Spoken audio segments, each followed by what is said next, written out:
शास्त्र बाइबल के अध्ययन में आप सभी दर्शकों को हमारी ओर से नमस्कार। प्रिय दर्शकों, आज हम उत्पत्ति की किताब अध्याय 5 पर मनन करने जा रहे हैं। इससे पहले कि हम वचन की तरफ चलें, आइए प्रार्थना करें। महान परमेश्वर, आपको हृदय से धन्यवाद देते हैं कि आप हमारे लिए वो समय ठहराते हैं जब आपके पवित्र शास्त्र पर हम मनन कर सकें। हम अपने दर्शकों को पिता परमेश्वर आपके सम्मुख लाते हैं। पवित्र आत्मा उड़ेलिए प्रभु हमारे ऊपर और हमारे दर्शकों के ऊपर, जिससे प्रभु जी हम शांति से आपके वचन का आनंद उठा सकें, आपके बारे में जानकारी ले सकें प्रभु, और अध्याय 5 को समझ सकें। प्रभु जी, हम सब पर आपकी आशीष हो। यह प्रार्थना विनती अपने उद्धारकर्ता यीशु मसीह के नाम से मांगते हैं, आमीन। प्रिय दर्शकों, यहाँ पर हम आदम की वंशावली देखते हैं और इस वंशावली में हम कई नाम देखते हैं। नूह तक की वंशावली हम देखते हैं। नूह जल प्रलय का कहना चाहिए गवाह था। उसके समय में जल प्रलय आई थी और जल प्रलय से पहले के लोगों की ये गिनती है। इसमें कई लोग बुरे भी थे जिनका जिक्र बाइबल में ज्यादा नहीं है। देखो, जिस प्रकार कैन हत्यारा था, तो कैन का जिक्र ज्यादा इसमें हमें नहीं मिलता है। ये आदम की वो वंशावली है जो कैन के बदले उसके पुत्र हाबिल की हत्या के बाद जो सेत नाम से पुत्र उत्पन्न हुआ था, सेत के समय से वंशावली स्टार्ट होती है और नूह पर जाकर रुक जाती है। यह हम कुछ ही लोगों को देखेंगे। पहली बात तो मैं आपको ये बताना चाहता हूं कि आदम जो थे, सबसे पहले पुरुष, उनके बारे में यहाँ पर अध्याय 5 वचन 1 से लेकर 2 तक बहुत अच्छी बात लिखी है। लिखी है कि आदम की वंशावली ये है कि जब परमेश्वर ने मनुष्य की सृष्टि की, तब अपने ही स्वरूप में उसको बनाया और उसने नर और नारी करके मनुष्यों की सृष्टि की, उन्हें आशीष दी और उनकी सृष्टि के दिन उनका नाम आदम रखा। पहले पुरुष का नाम आदम रखा गया। यह परमेश्वर के द्वारा रखा गया नाम था। अब इस पूरी वंशावली में हम कई लोगों को देखते हैं। आदम 930 वर्ष के होकर मरे। आदम की जो जिंदगी थी, उन्होंने 930 साल जी। और ये जो है बाइबल में काफी लंबी उम्र के प्राणी हैं। वैसे तो सबसे ज्यादा उम्र जी थी नूह ने, क्योंकि नूह पुरानी सृष्टि का भी गवाह था, जल प्रलय से पहले का, और फिर जल प्रलय के बाद में भी वो गवाह था। नूह का समय जो था, नूह के समय में नूह ने 950 साल की उम्र जी। उसके बाद उसकी मृत्यु हुई। हम यहाँ पर एक और चीज देख सकते हैं कि यहाँ पर कैन की वंशावली का जिक्र नहीं है। आदम की वंशावली में कैन को नहीं शामिल किया गया साथियों, क्योंकि हत्यारे लोगों को शामिल नहीं किया गया है। कैन चूंकि परमेश्वर की नजर से चला गया था, पूर्व देश में रहने लग गया था, नोद नाम के देश में, तो इसलिए उसकी वंशावली को परमेश्वर ने इस वाले चैप्टर में शामिल नहीं करा है। सबसे अच्छी बात हम ये देखते हैं कि ये वंशावली जल प्रलय से पहले के लोगों की है। यूं तो आदम की वंशावली पर हम जिक्र करें साथियों, तो ये आदम की वंशावली, आदम की जो वंशावली है, आज तक है। हम आदम के वंशज हैं। लेकिन ये जल प्रलय अर्थात नूह से पहले के लोगों की वंशावली है।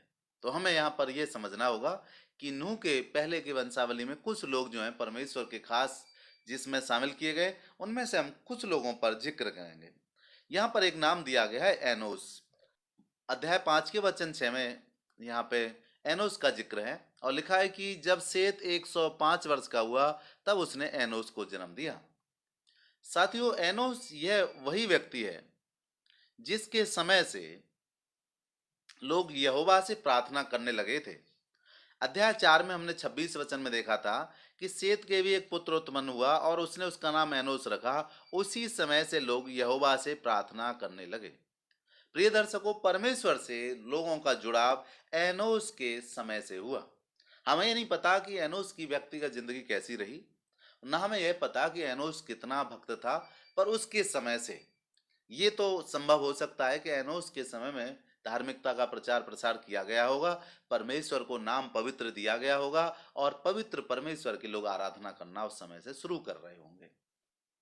एनोस के समय के लोग परमेश्वर को व्यक्तिगत नाम से जान पाए, यहोवा नाम से, और उससे प्रार्थना करने लगे। एनोस एक खास प्राणी था जिसका जिक्र यहाँ पर हम देखते हैं। एक धर्मी पुरुषों में इसकी गिनती आती है।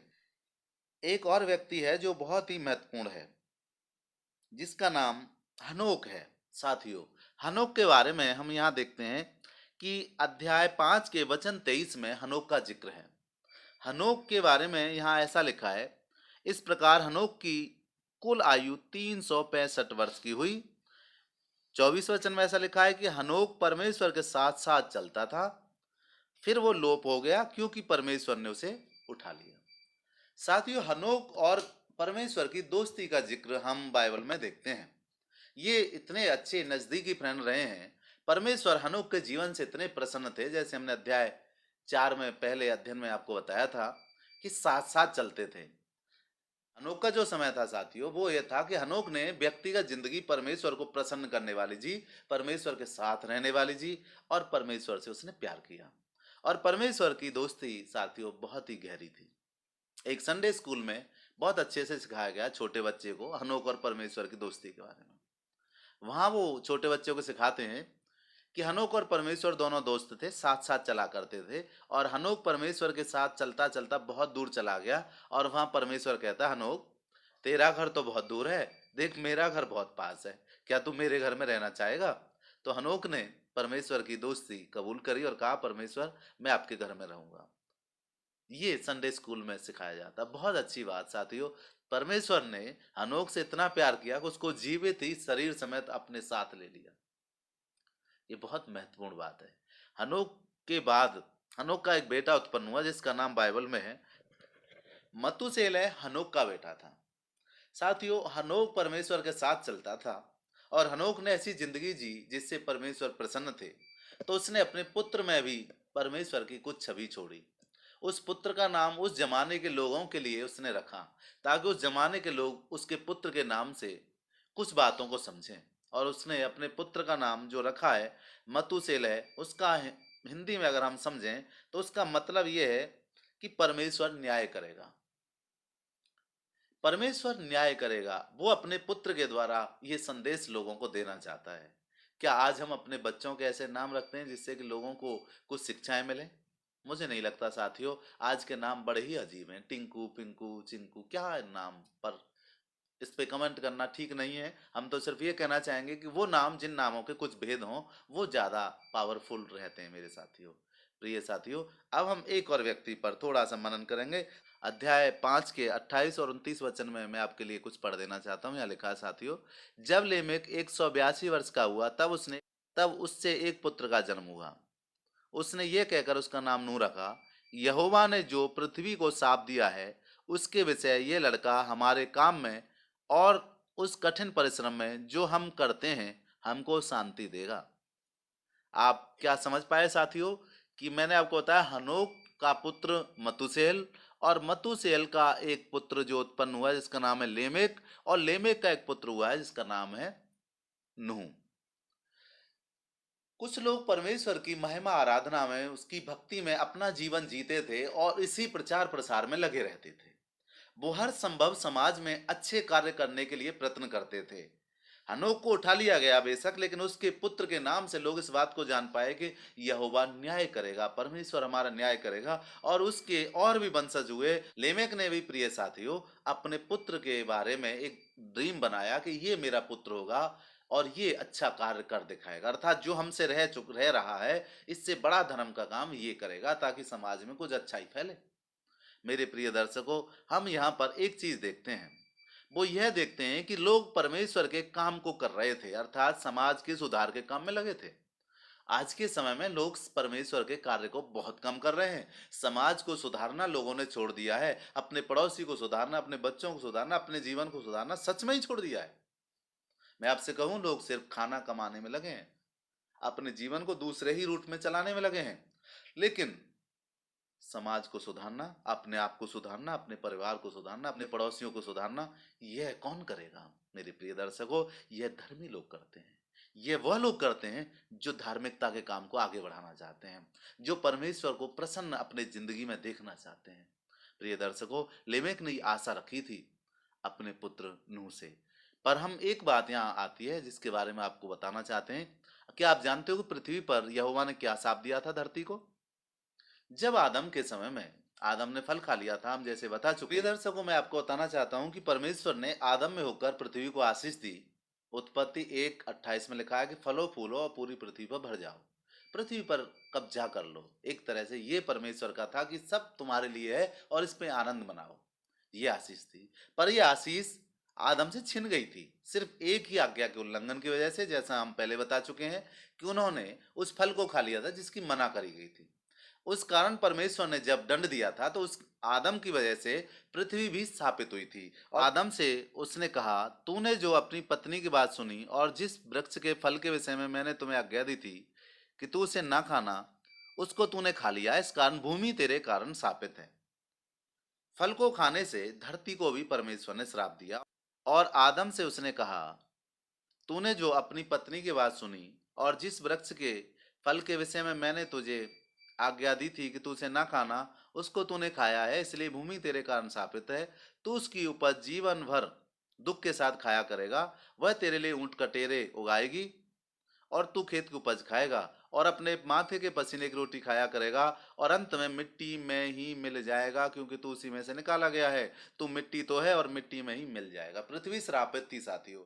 नूह साथियों वो व्यक्ति था जिससे उसके पिता लेमेक ने यह आशा रखी कि जो हम कठिन काम करते हैं, हार्ड वर्क करके जब पेट भरते हैं, भटकते हैं दर दर के मारे, बड़ी मुश्किल से खाना ढूंढ पाते हैं, हमारी पीढ़ियां भटकती हैं, खाना बड़ी मुश्किल से नसीब होता है, पृथ्वी पे ऊंट कटेरे झाड़ झंकार उगे हैं, इससे वो मुक्त कराएगा।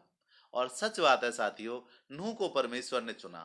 आगे आने वाले समय में आपके लिए पढ़ूंगा दूसरे प्रोग्रामों में कि नूह को परमेश्वर ने चुना और परमेश्वर ने नूह से कहा कि अब पृथ्वी को मैं जलमग्न करके नष्ट करूंगा, क्योंकि पृथ्वी के लोग बुरे हो गए हैं।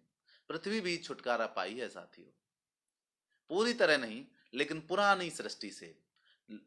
पुरानी सृष्टि का मतलब यह है कि उस समय जो श्राप मिला था पृथ्वी की उपजाऊपन को नष्ट करने के लिए, वो अब खत्म हुआ है साथियों। पृथ्वी उपजाऊ होने लगी है, लहलहा रही है, फल देती है और फसल देती है। मेरा कहने का मतलब यह है कि नूह के समय में जल प्रलय आई और फिर जल प्रलय में सब कुछ नष्ट हुआ और नूह का जहाज और नूह बचे और फिर नई सृष्टि आरंभ हुई प्रलय के बाद, और नूह के वंशजों के द्वारा पृथ्वी पर फिर काम किए गए।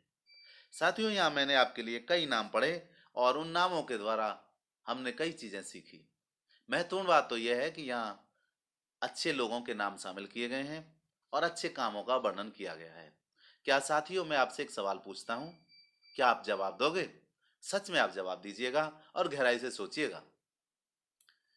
जिस प्रकार आदम के कुछ वंशजों ने, जैसे हनोक, एनोस, मतुसेल और नूह ने समाज सुधार के लिए अपने जीवन को समर्पित किया और काम में लगातार लगे रहे, क्या आप भी समाज के सुधार में अपने जीवन का कुछ क्षण खर्च करते हैं?